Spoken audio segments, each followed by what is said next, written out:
Povi, you swear this is the last time. You block their number. You delete the chat. You tell your friends I'm done for real this time. Then at 2:19 a.m. your phone lights up with that familiar name.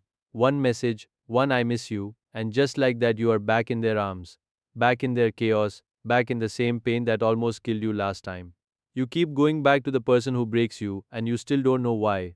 Welcome to the most confusing addiction no one talks about. Tonight we go all the way in. Why you keep going back to the person who breaks you, and why part of you might never want to stop.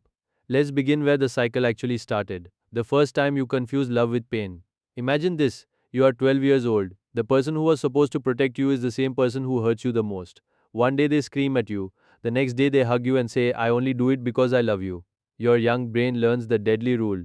Pain and love are the same thing. If it doesn't hurt, it isn't real.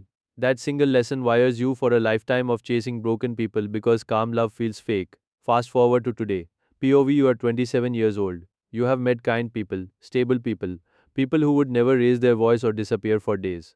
But something about them feels boring, too safe, too quiet, so you scroll back to the one who makes your heart race with fear and excitement at the same time. The one who breaks you, the one who always comes back with the perfect apology, and the same knife behind their back. Let me tell you a story that actually happened. Her name was Maya, 30 years old, beautiful career supportive friends. But every 6 months she crawled back to the same man who cheated on her, ghosted her, and once put his hands on her. She would leave stronger each time. She would stay gone longer each time. Then one random night she would see his name pop up, and every promise she made to herself would vanish. Her friends begged her to stop. Therapists gave her books. She read them all. She understood the trauma bond.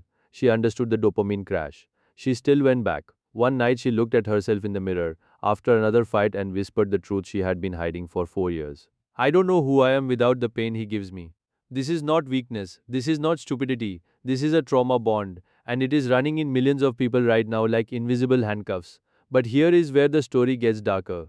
POV, you are the one who finally sees the pattern clearly. You know they will break you again. You know the cycle by heart, and you still answer the call because the pain feels familiar, because the chaos feels like home, because being alone with yourself feels scarier than being destroyed by someone else. You would rather be broken by them than sit in the quiet and face the broken parts inside you. So you choose the devil you know, every single time. Why do you keep going back to the person who breaks you? Three brutal truths no one says out loud. 1. Your nervous system is addicted to the highs and lows, the fighting, the making up, the anxiety, the relief. It is the same chemical roller coaster that kept your ancestors alert to danger.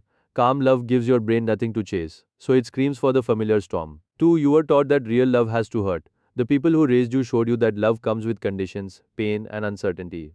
Your body now mistakes safety for boredom and chaos for passion. 3. Going back lets you stay the victim. As long as you keep choosing them, you never have to take full responsibility for your own healing.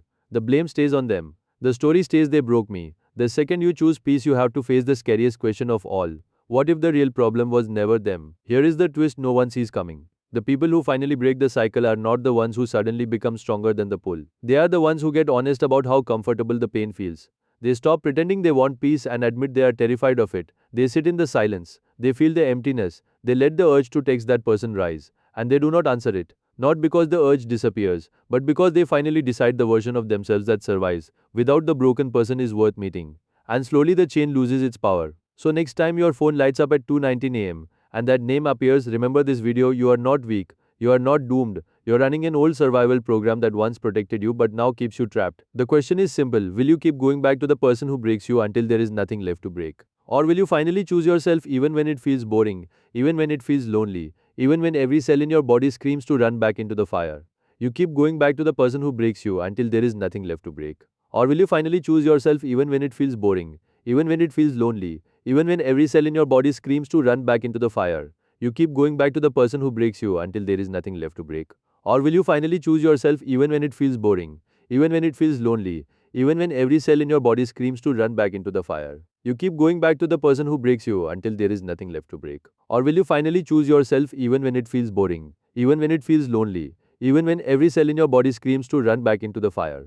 You keep going back to the person who breaks you, but tonight you have a choice. Keep the cycle alive, or watch it die with one single decision. Drop a comment with the word CYVL if this exact person still has a hold on you. Like if you want more dark truths that actually help you break free. Subscribe and turn on notifications because the next POV is already coming to expose the next chain you are wearing. You are not alone in the pull, but you are the only one who can finally decide the pain ends with you. See you in the next one.